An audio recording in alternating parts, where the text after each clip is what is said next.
नवीन जी, राधे राधे महाराज जी।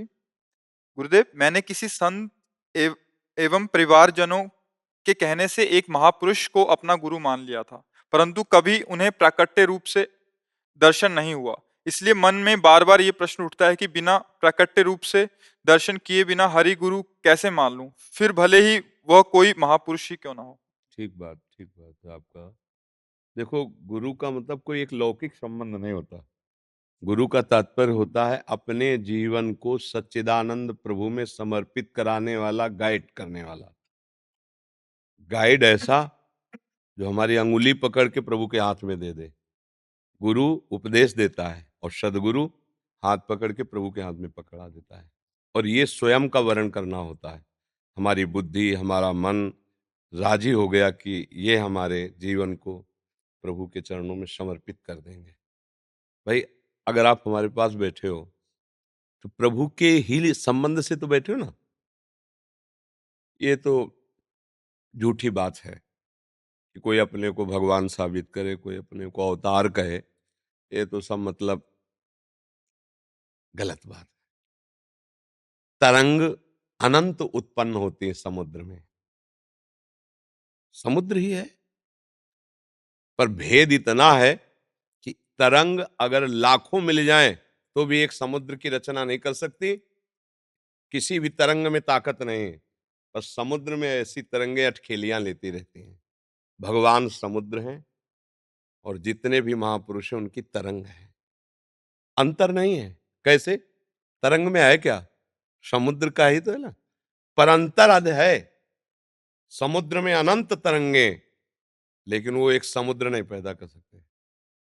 जो भगवान है उनके आगे लगता है अद्वितीय, दूसरा उनके जैसा नहीं। हम सब उनके दास हैं, उनकी तरंगे हैं। अब जब हम भाव से देखते हैं तो तरंग भी समुद्री है।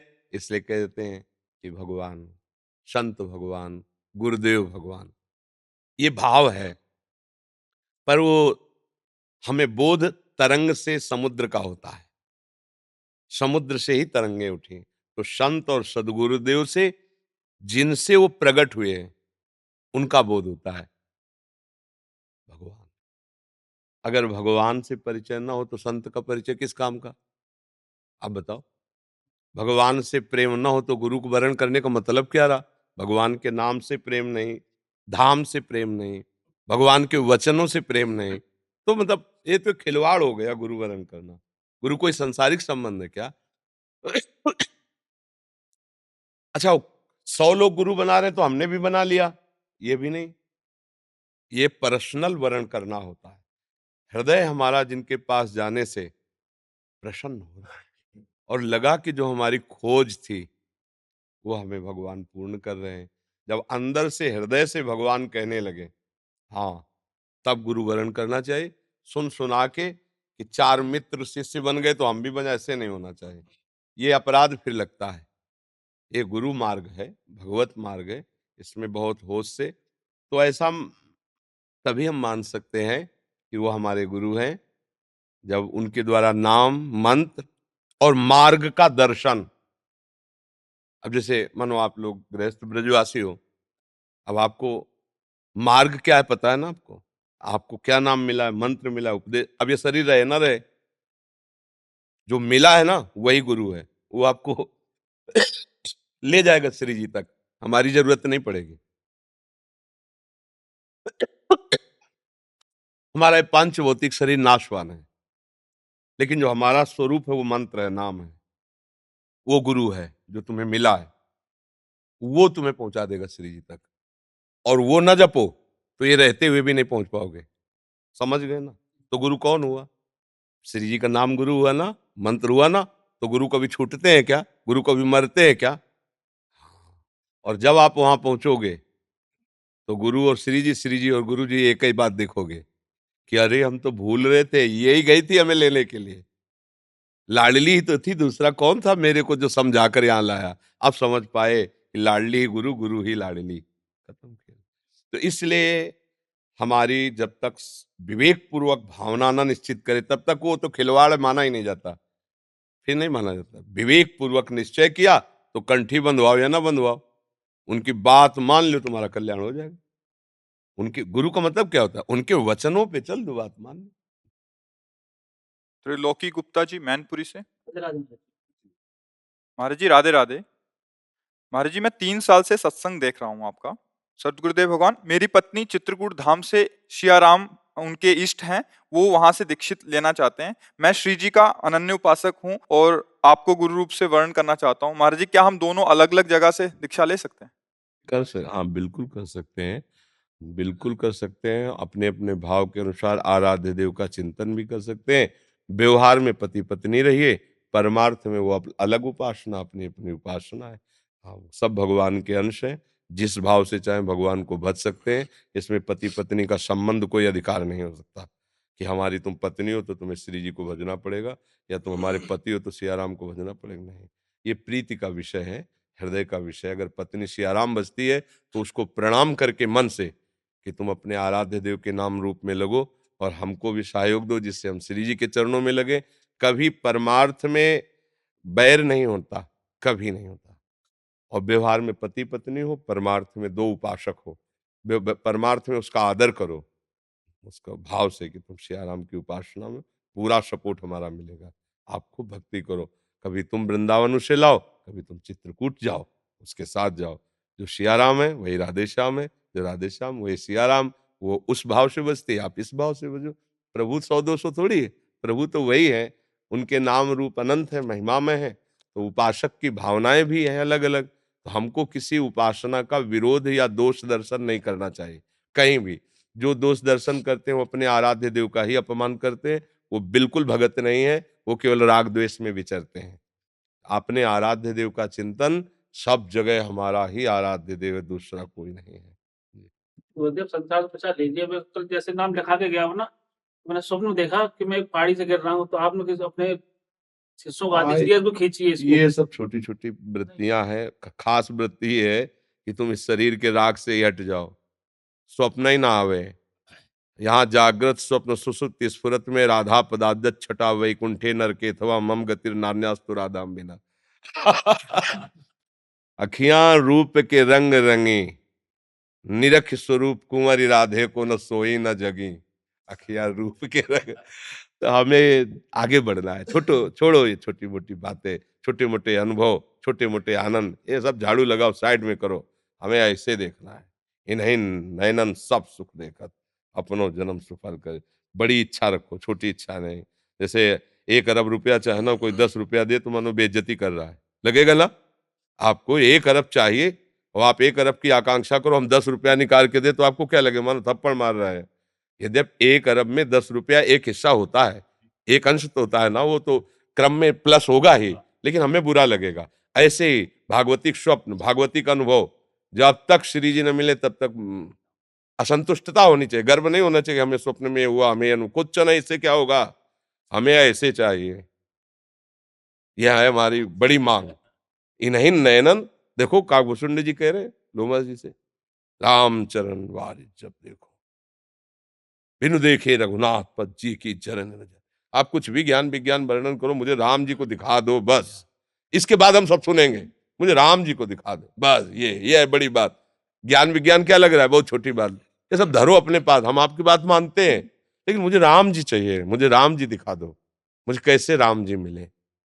श्राप दे दिया, कोई फर्क नहीं पड़ा, प्रणाम किया, चल दिया। जब देखा कोई फर्क नहीं पड़ा, अविरल अखंड भक्ति भगवान की, और झड़ी लगा दी वरदानों की झड़ी, निष्ठा निष्ठा।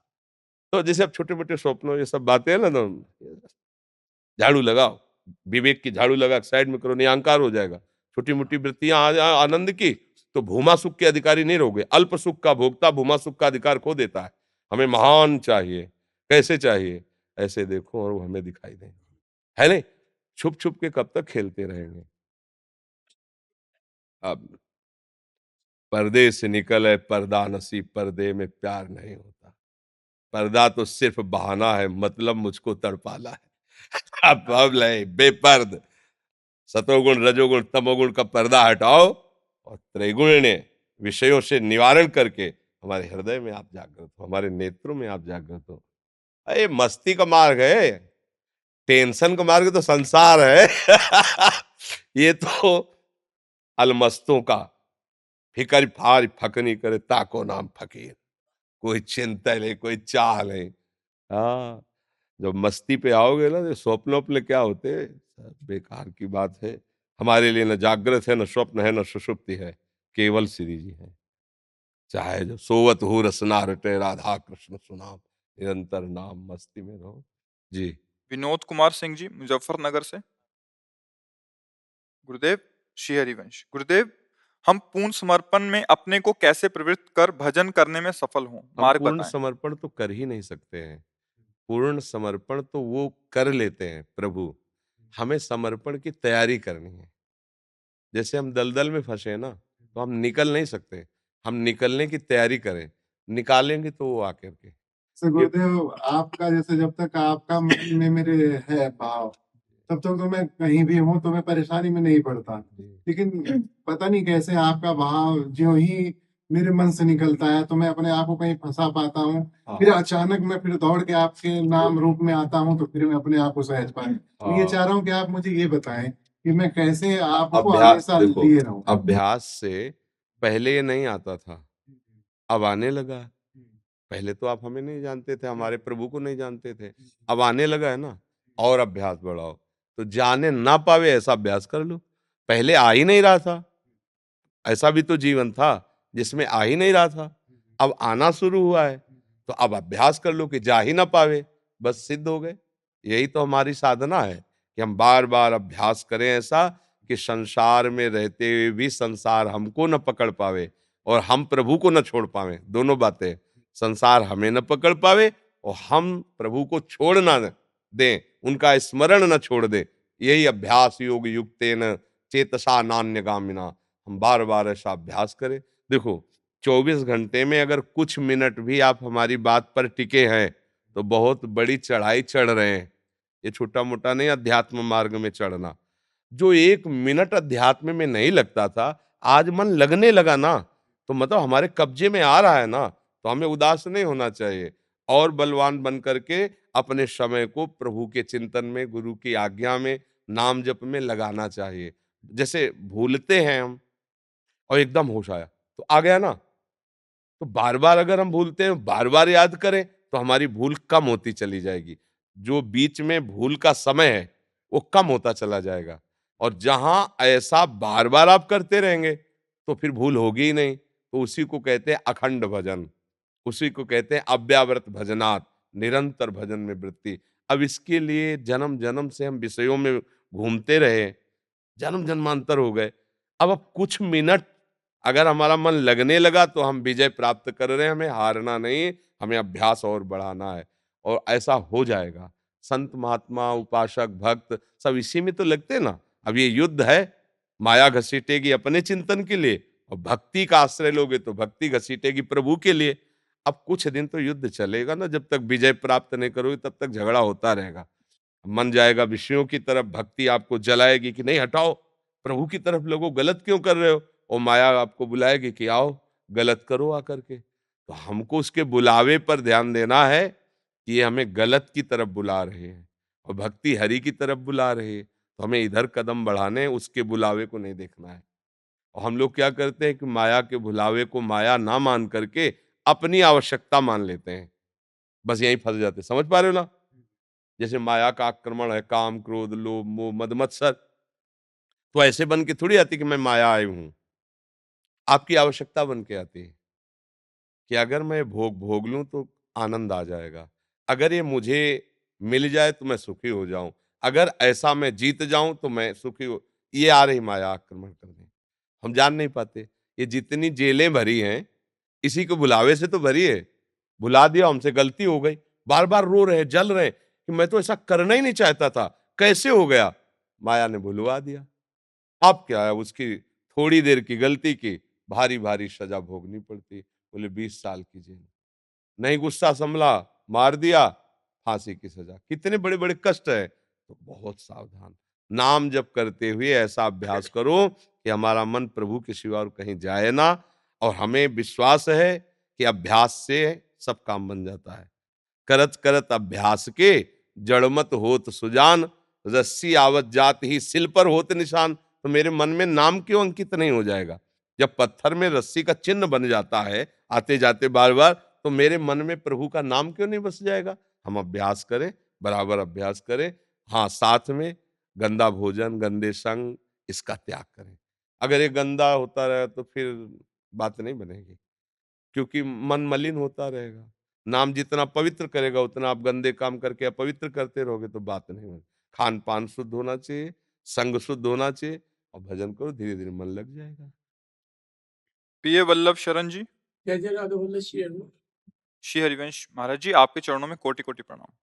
महाराज जी, स्वाभाविक क्रियाक्रम के अलावा नाम जप, वाणी पाठ में मन को एकाग्र करता हूँ। मंत्र जप में स्थिरता तथा निरंतरता का अत्यंत अभाव रहता है। सांसारिक विषय मन को बाधित करते रहते हैं, जबकि लौकिक उत्तरदायित्व का पूर्ण अभाव है। कोई भी जिम्मेदारी नहीं है, फिर भी निरंतर नाम जप में मन का ना लगना मन की अस्थिरता तथा मलिनता का कारण है। महाराज जी, ये मलिनता कब और कैसे दूर होगी? ये चिंता क्यों करते हो? नहीं, इस बात की चिंता क्यों करते हो? यदि मतलब अलग अलग उत्तर होते हैं, जैसे आप हो तो भले आप गृहस्थी वेश धारण क्यों, लेकिन इस समय आप विरक्त की तरह हो, क्योंकि एकमात्र भगवान के। तो अब तुम्हारे ऊपर दूसरा सूत्र लगेगा। अब आत्मसमर्पण की बात है। अब मुझे नहीं देखना कि मेरा मन गंदा है कि मेरा तन गंदा है। पूरा का पूरा मकान नामे कर दिया है प्रभु के। समझ रहे हो ना?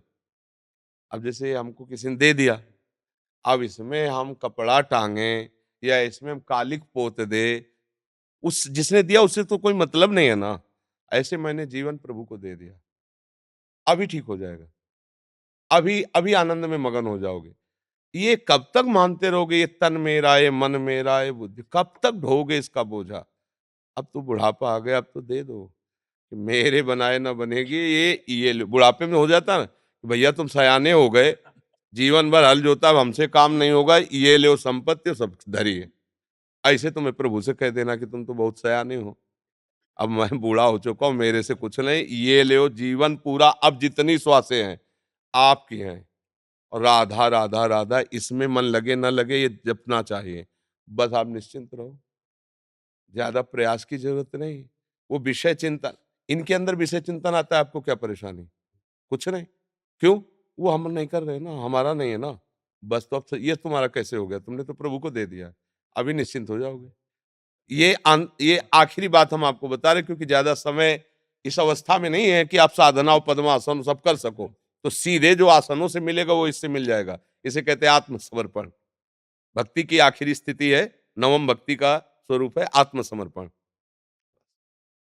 अब जैसे हैं हम आपके हैं, इसमें तो कोई गड़बड़ी नहीं। तो बस फिर भरोसे पे रह के मस्त टहलो, फिर क्या है?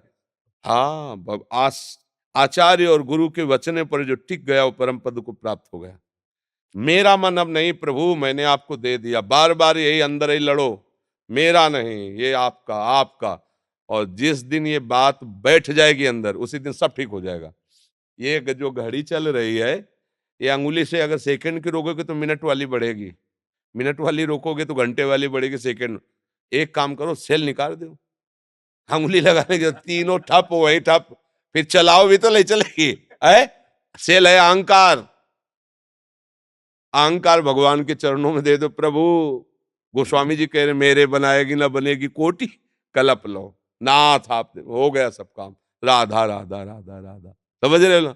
बस श्री जी के दासत्व से युक्त हो, राधा राधा बोलो। मन की मलिनता तभी नष्ट होती जब अहम नष्ट हो जाता है। अब अहम कब नष्ट हो, कैसे नष्ट हो, इसका कोई प्रमाण नहीं।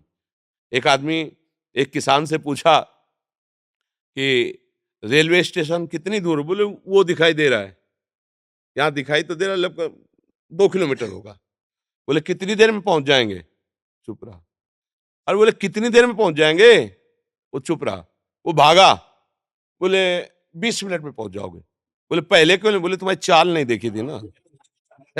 अब हम बिना चाल के कैसे बताए तुम कैसे पहुंच जाओगे? अब चाल देख ली, अब बता रहे 20 मिनट। तो ऐसे ही कि अहंकार कब नष्ट होगा, मन की मलिनता कब नष्ट होगी, उसका सीधा उपाय है। तुम्हारी चाल क्या है? बोले अब तो हम चल ही नहीं सकते। ये है, जब गोली चलाने लायक नहीं होता तो पुलिस को आत्मसमर्पण करता है। हम लोग गोली चलाने लायक नहीं है। इतनी प्रबल माया है, तो आत्मसमर्पण हरि को कर दो, बढ़िया आनंद से भोजन मिलेगा, जीवन पार हो जाएगा और भगवत प्राप्ति भी हो जाएगी। हम लोग परेशान हैं, कपड़ा लत्ता खान पान सुख सुविधा अपनी केवल, और पूरे अनंत ब्रह्मांडों का कहां से संचार हो रहा है ये दिमाग का ही काम नहीं कर रहा। जीव जंतु पशु पक्षी एक एक कुंतल मांस खाने वाले जीव हैं, और उनको मांस मिलता है, खूब साष्ट पुष्ट मिलेंगे।